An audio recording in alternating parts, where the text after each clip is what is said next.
Hello student,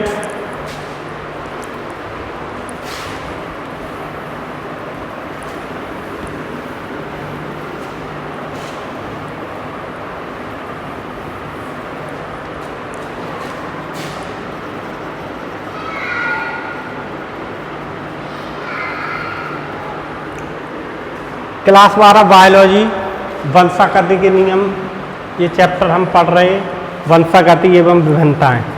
ठीक, तो जो पिछला वीडियो था उसमें हमने जो कायिक गुणसूत्र होते हैं, मानव में जितने भी कायिक गुणसूत्र होते हैं, मतलब कितने 44, उनके द्वारा उनमें जो अनियमितताओं के द्वारा उत्पन्न रोगों के बारे में पढ़ा था। जैसे डाउन सिंड्रोम हो गया, टर्नर सिंड्रोम हो गया, पटाऊ सिंड्रोम हो गया। ठीक, सभी रोगों के बारे में पढ़ा था कि जो कायिक गुणसूत्र होते हैं, यदि उनमें अनियमितता उत्पन्न हो जाती है तो हमने 5 या 6 रोग पढ़े थे।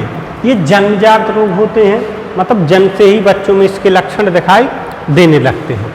ठीक, अब बचे 2 लिंग गुणसूत्र जो मानव का लिंग निर्धारित करते हैं। इनमें अगर अनियमितताएं आ जाएं तो कौन कौन से रोग उत्पन्न होते हैं। ठीक, अब जो नेक्स्ट टॉपिक था आपका लिंग गुणसूत्रों की संख्या में परिवर्तन के कारण। लिंग गुणसूत्रों की संख्या में परिवर्तन के कारण। अभी कायिक गुणसूत्रों में परिवर्तन के कारण आपने पढ़ा कौन कौन से रोग उत्पन्न होते। अब जो 2 लिंग गुणसूत्र बचते हैं, 46वां और 45वां और 46वां, ये दोनों ही गुणसूत्र होते हैं जो लिंग का निर्धारण करते हैं।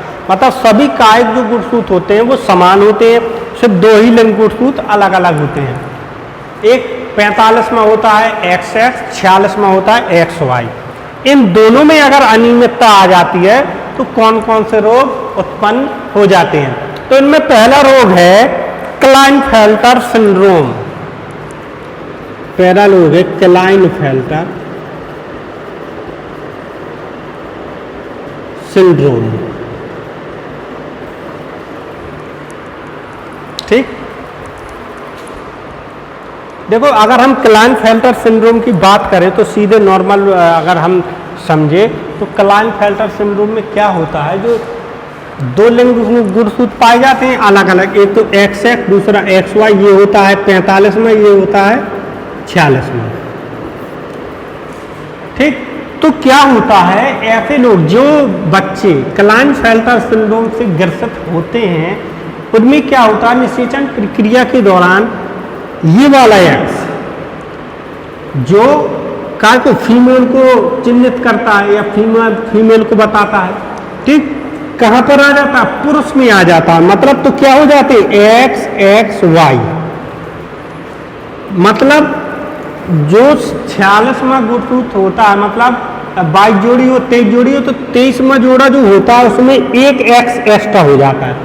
मतलब मादा का एक लिंग गुणसूत्र एक्स्ट्रा हो जाता है, इसलिए इसमें क्या हो जाते हैं, 2 X आ जाते हैं। तो इससे जो ग्रसित बच्चे होते हैं वो क्या होते हैं, उनमें लक्षण महिलाओं जैसे होते हैं या स्त्रियों जैसे होते हैं, क्योंकि इसमें 2 गुणसूत्र कैसे आ गई, स्त्रियों के आ गए।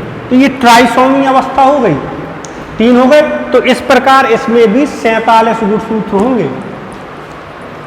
ठीक, ट्राइसोमी अवस्था हो गई तो इसमें 47 गुणसूत्र हो गए, लेकिन जो लक्षण जो XX है ये प्रकट करेगा अपने लक्षण। और XX क्या होते हैं, मादा होती है या महिलाएं होती है। तो ऐसे बच्चों में जो लक्षण होते हैं वो महिलाओं जैसे होते हैं। अब कौन कौन से लक्षण होते हैं, उनमें क्या होता है, हल्की स्तन ग्रंथियों का विकास हो जाता है, महिलाओं जैसा उनकी एक्टिविटी या प्रतिक्रियाएं कैसी हो जाती, महिलाओं जैसी हो जाती। अब अगर इसको हम पढ़ें तो यह सिंड्रोम लिंग गुणसूत्र की ट्राइसोमी के कारण होता है। ट्राइसोमी मतलब 2 जोड़े की जगह 3 हो जाएं, तो 3 हो गए XXY, ट्राइसोमी अवस्था हो गई। तो मतलब लिंग गुणसूत्रों की ट्राइसोमी अवस्था के कारण यह रोग होता है।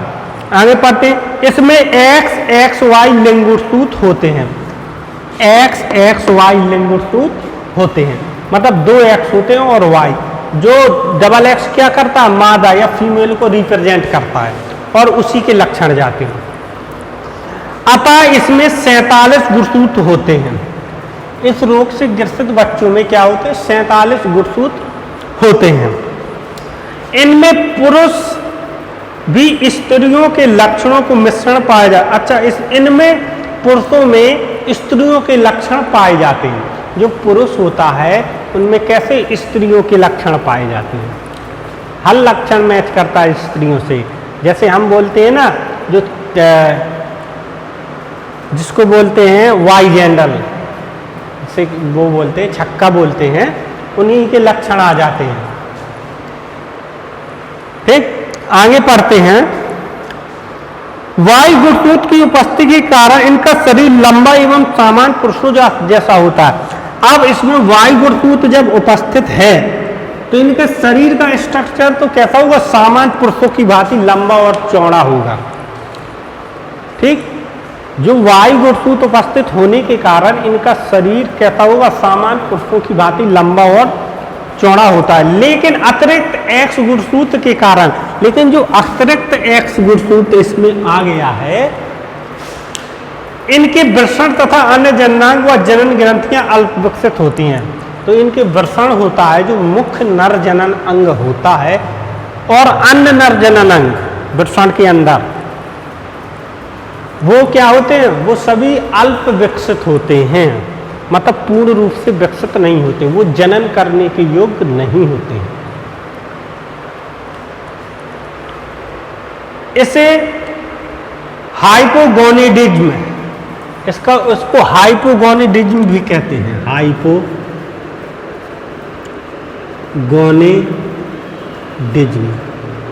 इंग्लिश में लिख देंगे, हाइपोगोनेडिज्म। इस रोग को हाइपोगोनेडिज्म भी बोलते हैं। आपने अपने आसपास ऐसे बहुत से लड़कों को देखा होगा जो पुरुष होते हुए भी, पुरुष के शरीर का आकार उनका होते हुए भी उनके काफ़ी लक्षण स्त्रियों से मैच करते हैं। मतलब कौन कौन से लक्षण, उनको स्त्रियों के बीच में बैठना पसंद होगा, ठीक, स्त्रियों से बात करना पसंद होगा, मतलब लड़कों से वो दूर भागते हैं। यौवनावस्था भी आरंभ हो जाती है तो सामान्य नॉर्मल अगर देखा जाए तो अगर एक स्वस्थ पुरुष है जिसमें गुणसूत्र की संख्या 46 है और स्वस्थ है, तो नॉर्मली वो लड़कियों की तरफ अट्रैक्ट होता है, लड़कियों की तरफ अट्रैक्ट होता है और लड़कों से दूर भागता है। तो जो इस क्लाइनफेल्टर सिंड्रोम से ग्रसित बच्चे होते हैं वो क्या कहते हैं, लड़कों की तरफ आकर्षित होते हैं, क्योंकि उनके जो लक्षण होते हैं, जो जीन्स होते हैं, वो लड़कियों जैसे होते हैं। लड़की क्या लड़कों की तरफ आकर्षित होती है, तो वो भी लड़कों की तरफ आकर्षित होते हैं।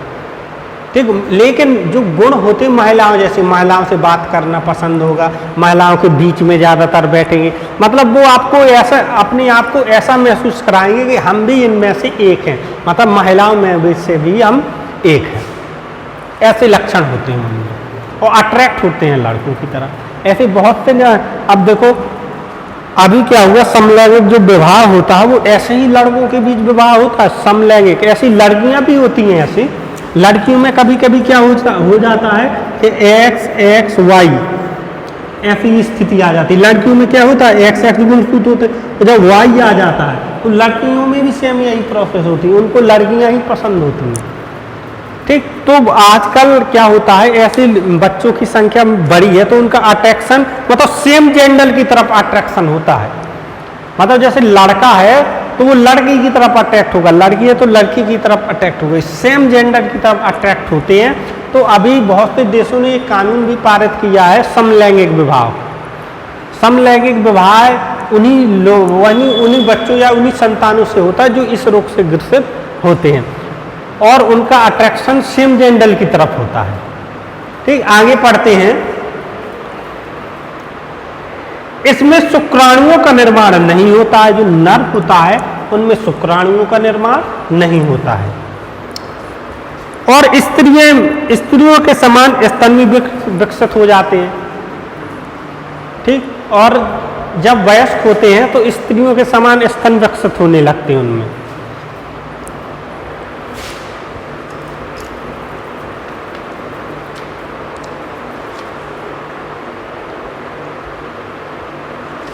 ठीक।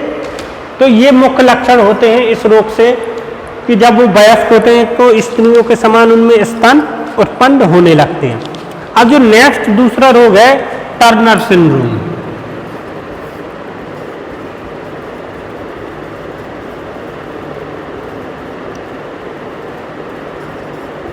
टर्नर सिंड्रोम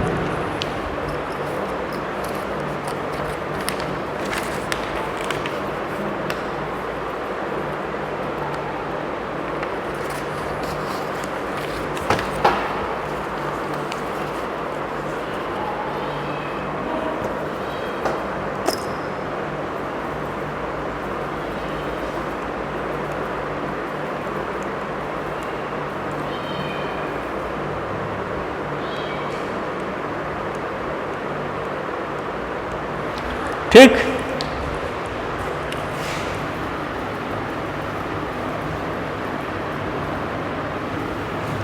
तो वो टर्नर सिंड्रोम जो रोग होता है वो स्त्रियों में दिखाई देता है। स्त्रियों में क्या होता है, इसकी जो एक सूत्री अवस्था आती है, मतलब मोनोसोमी अवस्था हो जाती है। गुणसूत्रों में क्या है, मोनोसोमी अवस्था हो जाती है।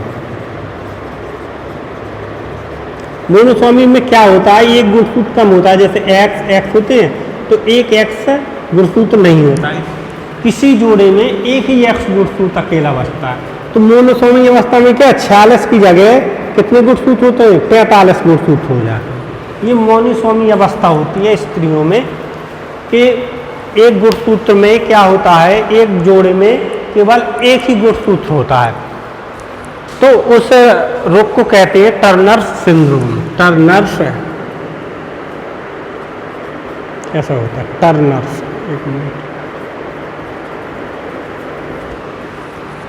ठीक। तो मोनोसोमी अवस्था होती है गुणसूत्रों में, किसी जोड़े में केवल एक ही एक्स गुणसूत्र उपस्थित होता है, तो इसे हम कहते हैं मोनोसोमी अवस्था, टर्नर सिंड्रोम की अवस्था कहते हैं। अब देखो मोनोसोमी या टर्नर सिंड्रोम की अवस्था कैसे होती है, जैसे किसी लड़के में एक्स एक्स वाई ये गुणसूत्र गई, काय से गई, एक्स एक्स, एक एक्स क्या चला गया, इसमें चला गया, तो ये लड़का क्या होगा, ये लड़का होगा क्लाइनफेल्टर सिंड्रोम मारा हुई, लड़की एक गुणसूत्र कम हो गया इसका एक जोड़े में, तो ये क्या कहलाती, मोनोसोमी अवस्था। मोनोसोमी ये होती ट्राइसोमी अवस्था, मतलब इसमें एक गुणसूत्र ज्यादा हो गया, इसमें ये कम होगा। तो ऐसी स्त्रियों में भी कुछ विकार आते हैं, तो इसको पढ़ते हैं। टर्नर सिंड्रोम एक असंगत दशा है जिसमें एकल लिंग गुणसूत्र पाया जाता है, केवल एक ही लिंग गुणसूत्र पाया जाता है, जिसे क्या कहते हैं, मोनोसोमी अवस्था कहते हैं। ऐसी स्त्रियां जिनमें सामान्य से एक गुणसूत्र कम, सामान्य कितने होते हैं 46, सामान्य से एक गुणसूत्र कम कितने बचते हैं, 45 बचते हैं। सामान्य से एक गुणसूत्र कम होता है, अर्थात ये लिंग गुणसूत्रों के लिए मोनोसोमिक होती है। अगर लिंग गुणसूत्रों की दशा में इसको देखा जाए तो मोनोसोमिक होती है, ट्राइसोमिक नहीं होती। ट्राइसोमिक 47 होते हैं, मोनोसोमिक 45। लिंग गुणसूत्रों की संख्या में मोनोसोमिक होती है।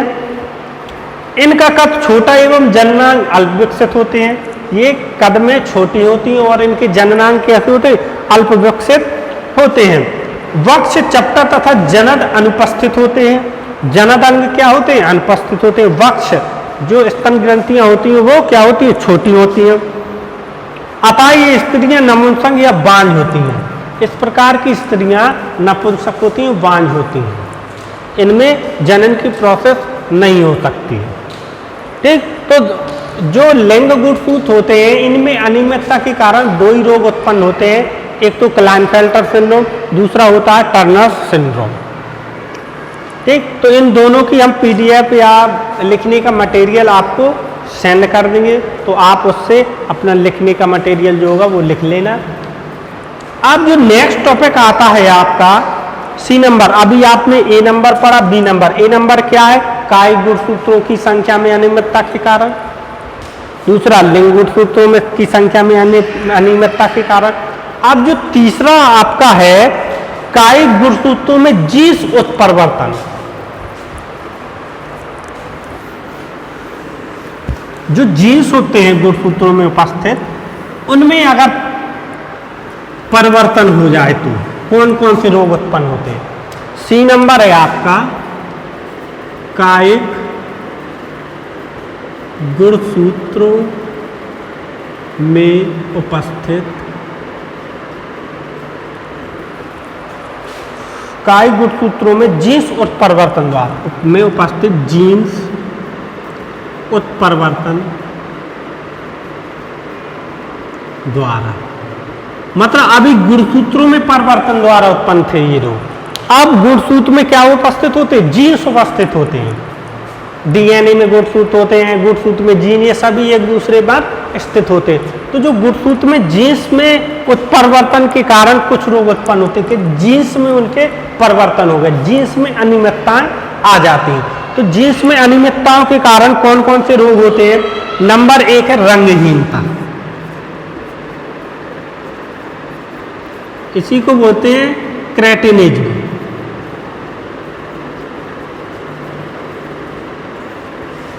रंगहीनता नहीं, रंगहीनता या एल्बिनिज्म, एल्बिनिज्म।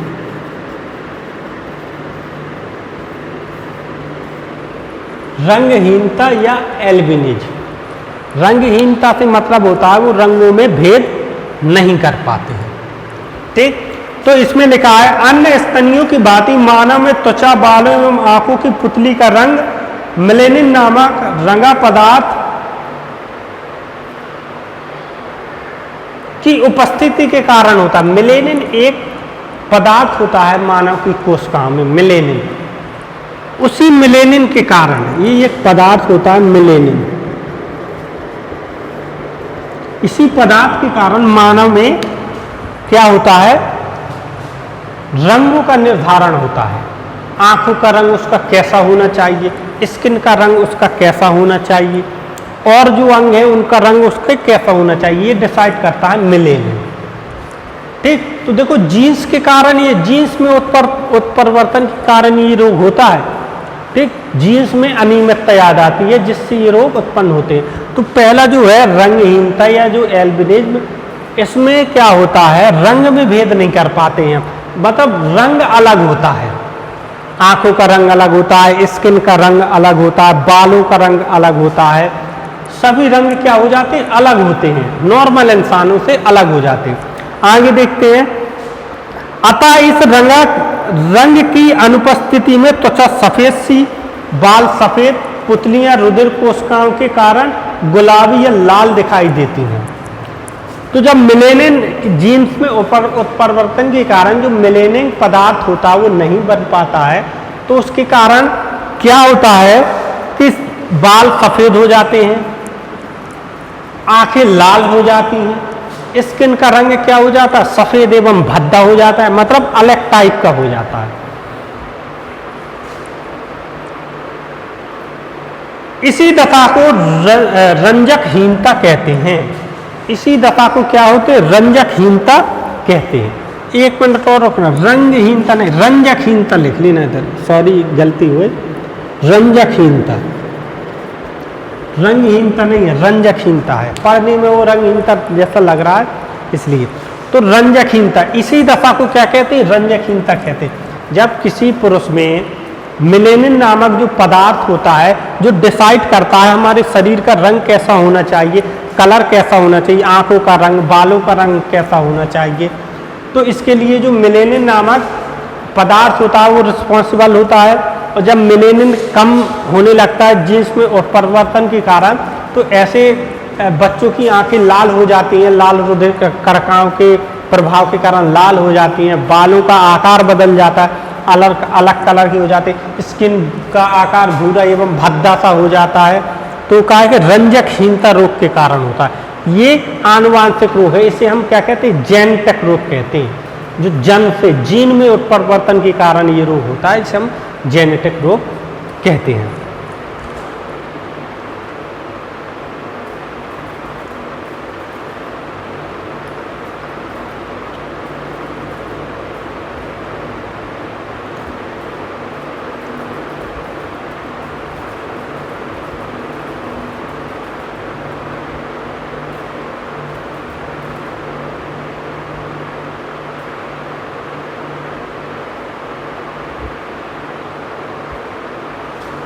नेक्स्ट जो रोग होता है आपका एलकेप्टिन्यूरिया।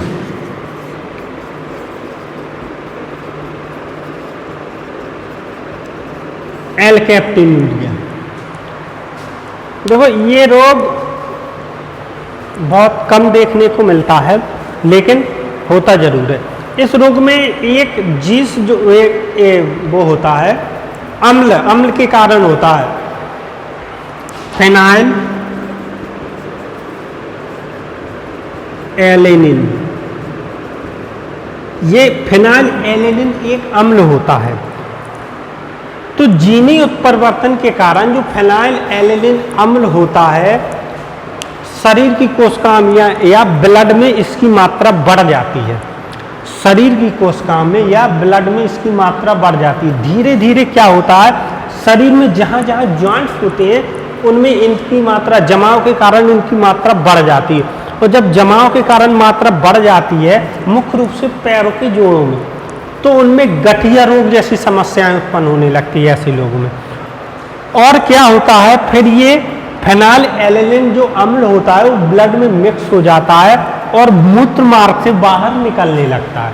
और जैसे ही मूत्र मार्ग से आप बाहर निकलता है तो मूत्र हवा के संपर्क में आने के कारण क्या होता है, लाल रंग का हो जाता है।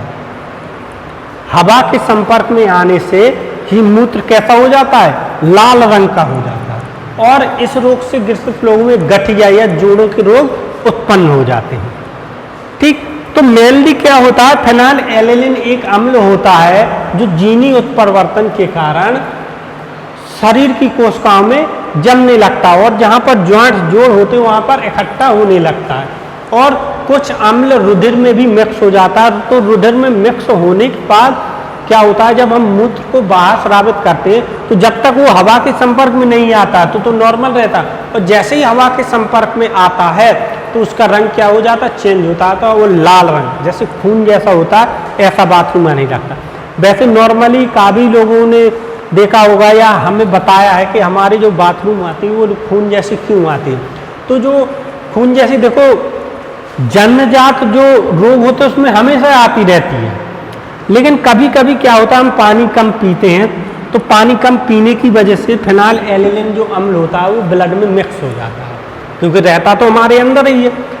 तो कभी कभी कुछ बच्चों में या लोगों में ऐसा सुनने को मिला होगा कि हमारी बाथरूम लाल आ रही है, तो वो इसी के कारण ही लाल आती है। वो पहले से ही लाल हो जाती है, हवा के संपर्क में आने से लाल नहीं होती, वो पहले से ही लाल हो जाती है। तो जब हम ज़्यादा पानी पीते हैं या ग्लूकोज लेते हैं तो फिर हमारी बाथरूम नॉर्मल आने लगती है। और इसमें क्या होता है, हवा के संपर्क में आने के बाद लाल होती है। तो ये होता है एलकेप्टिन्यूरिया। ठीक, ऐसे ही कुछ और रोग होते हैं, फेनाइलकीटोन्यूरिया होता है। तो ये इसके PDF हम भेज देंगे। ठीक, बाकी तो आप सब समझ ही गए होंगे और ज़्यादा इन चैप्टर में कुछ है नहीं, तो इतना ही आपको पढ़ना है। PDF से कुछ रोग होते हैं तो आप लिख लेना। अगर आपको किसी रोग में कोई प्रॉब्लम होती है तो पहले की भांति आप वीडियो से हमको भेज सकते हैं या ऑडियो रिकॉर्ड करके भेज सकते हैं, हम आपको समस्या का समाधान कर देंगे। लगभग इसके बाद ये चैप्टर ख़त्म ही होने वाला है। कुछ चैप्टर में टॉपिक, कुछ और टॉपिक अलग से टॉपिक होंगे, उनको हम देख के या छांट के बता देंगे कल के वीडियो में या परसों के वीडियो में। एक दो वीडियो में जो एक्स्ट्रा टॉपिक बचे हुए हैं आपके वो हो जाएंगे। ठीक, तो इस चैप्टर से संबंधित सभी टॉपिक आपके हो गए। अब आपका काम बचता है, आपका कार्य क्या है, आप भी इस टॉपिक को देखो। इस टॉपिक को देखने के बाद बुक्स में आपको जो ऐसा लगे जैसे हमने नहीं पढ़ाया है या आपको नहीं बन रहा है तो आप हमें लिख के बता सकते हैं, उसका सॉल्यूशन हम आपको भेज देंगे। और जितने भी एक एक नंबर के, दो दो नंबर के छोटे छोटे से छोटे क्वेश्चन बनते हो वो सब आप हमको पुट करके भेजना, मतलब लिख के भेजना, हम आपको उसका आंसर बता देंगे।